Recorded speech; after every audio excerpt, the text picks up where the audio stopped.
அனைவருக்கும் வணக்கம். நாளை ஞாயிற்றுக்கிழமை தினத்தன்று பஞ்சமி தினம், ஐப்பசி மாதம் வளர்பிறை பஞ்சமி. இந்த நாளன்று நாளை காலை குளிக்கும் நீரில் பார்த்தீங்கன்னா இந்த பொருளை நம்ம சேர்த்து குளித்தாலே நமக்கு அந்த நாள் முழுவதுமே நல்ல ஒரு பாசிட்டிவான எனர்ஜி கிடைக்கும். மற்றும் செல்வம் அதிகரிப்பதற்காக இந்த நீரில் நம்ம இந்த பொருளை போட்டு குளிப்பது ரொம்ப நல்லது. காலை பார்த்திங்கன்னா வராகிமனுக்கு ஒரு தீபம் ஏற்றி வைத்து வழிபாடு செய்வது ரொம்ப சிறப்பு. முடியும் அப்படி இருப்பவரெல்லாம் காலையிலே நீங்கள் வழிபாடு செய்யலாம். இல்லை அப்படின்னா நீங்கள் மாலை நேரம் சிறப்பாக பூஜை செய்து கொள்ளலாம். விரதம் இருக்கணும்னு நினைக்கிறவங்களாம் காலையில் நீங்கள் ஒரு தீபத்தை ஏற்றி வைத்து விரதம் இருப்பதாக ரொம்ப சிறப்புக்குரியதாக இருக்கும். அடுத்து நீங்கள் விரதம் தொடங்கிட்டு அடுத்து மாலை நிறைவு செய்து கொள்ளலாம். இப்போ விரதம் இருக்கிறவங்க பார்த்தீங்க அப்படின்னா உணவாக நீங்கள் என்ன எடுத்துக்கலாம் அப்படின்னா, நம்ம இட்லி இந்த மாதிரி உப்புமா காலை டிஃபன் எதாவது சாப்பிட்டுக்கலாம். மதிய பட்டினியாக இருந்துட்டு மாலை நேரம் நம்ம என்ன சாப்பாடு பண்ணுறோமோ அது விரத சாப்பாடாக நம்ம அதை வைத்து சாப்பிடலாம். இல்லை விரதம் இல்லாதவர்கள் பார்த்தீங்கன்னா எப்படி வழிபாடு செய்யணும் அப்படின்னா, காலையில் அல்லது மாலையில் 2 வேளையில் உங்களுக்கு எந்த நேரம் தோதுப்படுதோ அந்த நேரம் வழிபாடு செய்து கொள்ளலாம். ஞாயிற்றுக்கிழமை இருப்பதனால நிறைய பேர் காலையிலே வழிபாடு செய்வாங்க. ஸோ காலையில் வழிபாடு செய்யணும் விருப்பம் இருக்குது அப்படின்னா காலையில் பூஜை செய்து கொள்ளலாம்.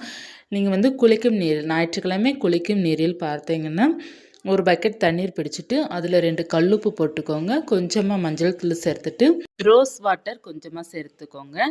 ரோஸ் வாட்டர் சேர்க்கறதுனால நமக்கு ரொம்ப பாசிட்டிவான வைப்ரேஷன் நமக்கு கிடைக்கும்.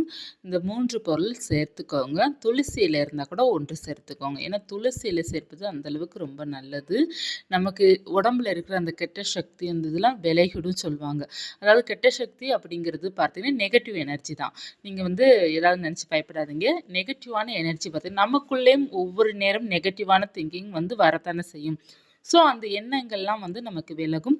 நல்ல ஒரு பாசிட்டிவான வைப் கிடைக்கும். நம்மளுடைய மனசு பார்த்திங்கன்னா ஒரு மகிழ்ச்சியான நிலைமையில் இருக்கும். மன அழுத்தம் இல்லாமல் இருக்கும், மகிழ்ச்சியாக இருக்கும். நீங்கள் இந்த தண்ணீரில் குளித்து பாருங்கள், உங்களுக்கு ரொம்ப பாசிட்டிவிட்டி இருக்கும். இந்த மாதிரி நம்ம குளிக்கிறதுனால பார்த்திங்கன்னா நமக்கு செல்வமும் சேர ஆரம்பிக்கும். ஏன்னா நம்மளுடைய மைண்டில் பார்த்திங்கன்னா அந்த நெகட்டிவ் எனர்ஜி எல்லாம் போயிடுச்சுன்னா நம்ம நல்லா ஒரு பாசிட்டிவாக திங்க் பண்ணுவோம். நமக்கும் ஒரு பணத்து மேலே ஒரு ஈர்ப்பு இருக்கும். ஸோ அப்படி நமக்கு பணம் ஈர்க்க ஆரம்பிக்கும். ஸோ செல்வம் சேரணும் அப்படின்னா நம்ம எப்போதுமே ஒரு பாசிட்டிவிட்டியோடு இருக்கிறோம் அப்படின்னாலே நமக்கு செல்வம் சேர ஆரம்பிக்கும். அடுத்து நீங்கள் வராகிமனுக்கு மாலை நேரம் வழிபாடு செய்கிறீங்க இல்லையா, அந்த வழிபாடு செய்யும்போது நீங்கள் எந்த தீபம் ஏற்றின விருப்பம் இருக்கோ அந்த தீபம் ஏற்றிக்கொள்ளலாம். நம்ம அகல் விளக்கும் ஏற்றலாம், தேங்காய் தீபம் ஏற்றலாம், அரசியலை தீபம் ஏற்றலாம், கோதுமை தானியம் தீபம் ஏற்றலாம், செம்பருத்தியிலை தீபம் ஏற்றலாம், மருதாணியிலை தீபம் ஏற்றலாம், வெல்லம் தீபம் ஏற்றலாம். ஸோ வளர்பிறை பஞ்சமிக்கு நிறைய தீபங்கள் நான் சொல்லியிருக்கிறேன். உங்களுக்கு எந்த தீபம் ஏற்றின விருப்பம் இருக்கோ அந்த தீபம் நீங்கள் மனதார ஏற்றிக்கோங்க. ஒரு நெய் தீபம், ஒரே ஒரு நெய் தீபம் ஏற்றினால் கூட போதும்.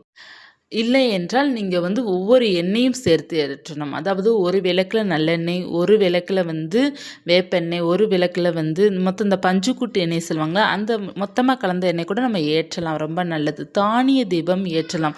தானிய தீபங்கிறது பார்த்திங்கன்னா 5 வகை தானியங்கள் நம்ம எடுத்து அதை ஒன்றாக நம்ம மிக்ஸ் பண்ணி ஒரு தாம்பலத்தட்டுலையோ அல்லது ஒரு வாழையிலையோ பரப்பிட்டு அதில் 5 அகல் விளக்கு வைத்து நம்ம தீபம் ஏற்றுவதும் நமக்கு நல்ல பலன் கிடைக்கும்.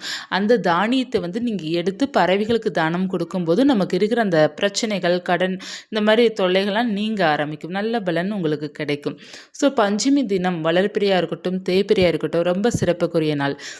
இந்த நாளில் முடிந்த அளவுக்கு வழிபாடு செய்யலாம். இப்போ வராகிமனுடைய படம்லாம் எங்ககிட்ட இல்லையே, விளக்கு வைத்து கூட நம்ம வழிபாடு செய்து கொள்ளலாம். இப்போ வராகிமனுக்கு பார்த்திங்கன்னா பூஜை செய்ய வேண்டிய முக்கியமான நேரம் பார்த்திங்கன்னா மாலை நேரம். மாலை 6 மணி இல்லை 5:30 இரவு 9 மணிக்குள்ளே நம்ம வழிபாடு செய்து முடித்திருக்கணும்.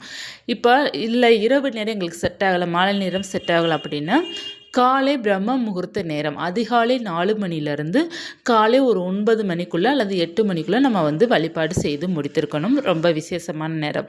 மற்ற நேரம் நீங்கள் செய்ய வேண்டாம். அந்த மதிய நேரம்லாம் செய்ய வேண்டாம். நிறைய பேர் மதியம் தீபம் ஏற்றலாமான்னு கேட்குறீங்க. மதிய நேரம்லாம் வேண்டாம். ஒன்று காலை நேரம் அல்லது மாலை நேரம் தான் ரொம்ப சிறப்புக்குரியது. இரவு நேரமே அதிகமாக கொண்டு போகாதீங்க. வராகியம்மன் இரவு நேரம் வழிபாடு தாய் தான் அப்படிங்கிறதுக்காக 10 மணிக்கும் 11 மணிக்கெல்லாம் வழிபாடு செய்யாதீங்க. ஒரு குடும்ப வாழ்க்கையில் இருப்பவர்களுக்கெல்லாம் அவ்வளோ அந்த நேரத்தில் வழிபாடு செய்ய தேவையில்லை. நம்ம ஒரு 9 மணிக்குள்ளே வீட்டில் விளக்கேற்றி வைத்து வழிபாடு செய்து விளக்க குளிர வச்சாலே போதும் நமக்கு. நமக்கு வந்து என்ன தேவை அப்படிங்கிறது இறைவனுக்கு தெரியும். அதை சரியாக கொடுப்பாங்க. 10 மணிக்கு மேலே 11 மணிக்கு மேலே பூஜை செய்யணும் அப்படிங்கிறது அவசியம் இல்லை. நம்ம 9 மணிக்குள்ளே நம்ம வழிபாடு செய்தால் போதும். மந்திரங்கள் பார்த்திங்கன்னா நமக்கு வராகி தாய்க்கு வந்து காயத்ரி மந்திரம் இருக்குது, மூல மந்திரம் இருக்குது, ஓம் பஞ்சமி தாயே நமக்கு இந்த மந்திரம் போதும். இந்த ஒரு வரி நாமம் போதும். நமக்கு இந்த பஞ்சமி வழிபாடு ரொம்ப சிறப்பாக இருக்கும். 12 நாமங்கள் இருக்குது, அதை சொல்லி அர்ச்சனை பண்ணலாம். நமக்கு நிறைய மந்திரங்கள் இருக்குது, 108 போற்றிகள் இருக்கின்றது வராகிமனுக்கு, அதை நீங்கள் சொல்லி வழிபாடு செய்து கொள்ளலாம். எளிமையான அது பார்த்திங்கன்னா ஓம் ஸ்ரீம் பஞ்சமி தாயே நமக்கு. இந்த ஒரு வரி நாமத்தை எத்தனை முறை நாம் சொல்ல வேண்டும் அப்படி என்றால் 9 முறை, 21 முறை, 3 முறை, 108 முறை, இந்த மாதிரி எண்ணிக்கையில் நம்ம சொன்னால் நமக்கு ரொம்ப நல்ல பலன் கிடைக்கும். எளிமையான வழிபாடு, நல்ல பலன் கிடைக்கும், தைரியம் உண்டாகும், வாழ்க்கை வந்து அமோகமாக மாறும், வெற்றி கிடைக்கும், எதிரி தொல்லை முற்றிலும் நீங்கும், வைராக்கியமாக இருக்க பழகுவீங்க, வாழ்க்கையில் வெற்றி பெறணும் அப்படிங்கிறதுக்காக நீங்கள் முயற்சி எடுப்பீங்க. எப்போதுமே பார்த்தீங்கன்னா ஒரு தைரியத்துடனே இருக்கிற மாதிரி இருக்கும். வராகியம்மன் பக்தர்களுக்கு எப்போதுமே ரொம்ப பாசிட்டிவிட்டி அதிகமாகவே இருக்கும். ஸோ நீங்கள் வந்து வராகியம்மனை எளிமையாக அந்த அன்னையை வழிபாடு செஞ்சாலும் அன்னையோட அருள் வந்து பரிபூர்ணமாக நமக்கு இருக்கும். இந்த பஞ்சமி தினம் ஞாயிற்றுக்கிழமை இருப்பதனால மிஸ் பண்ணிடாதீங்க. நிறைய பேர் இந்த ஞாயிற்றுக்கிழமை அப்படின்னாலே நான்வெஜ் சாப்பிடலாமா சமைக்கலாமாலாம் கேட்பீங்க. அது உங்களுடைய தனிப்பட்ட விருப்பம். ஏன்னா நீங்கள் சாப்பிடாமல் இருந்துருவீங்க, வீட்டில் சாப்பிடாமல் இருக்க மாட்டாங்க, கேட்பாங்க, அந்த மாதிரிலாம் நீங்கள் சொல்லுவீங்க. நீங்கள் வந்து பார்த்தீங்கன்னா ஒரு பிளான் பண்ணிக்கோங்க. இப்போ நீங்கள் சமைச்சு தான் ஆகணும் அப்படிங்கிறது இருக்குது அப்படின்னா காலையிலே பூஜை செய்துட்டு பூஜை ரூமை வந்து க்ளோஸ் பண்ணிடுங்க. இல்லை நம்ம வந்து மறுநாள் எடுத்துக்கலாம் அப்படிங்கிற மாதிரி இருந்தது அப்படின்னா நீங்கள் வந்து தாராளமாக ஈவினிங் டைம் கூட பூஜை செய்துக்கலாம். இந்த மாதிரி ஞாயிற்றுக்கிழமை வரவது நிறைய பேர்த்துக்கு இது வந்து கொஞ்சம் கஷ்டமாக தான் இருக்கும். நமக்கு சண்டே வந்து நான்வெஜ் கேட்பாங்களே அப்படின்ட்டு.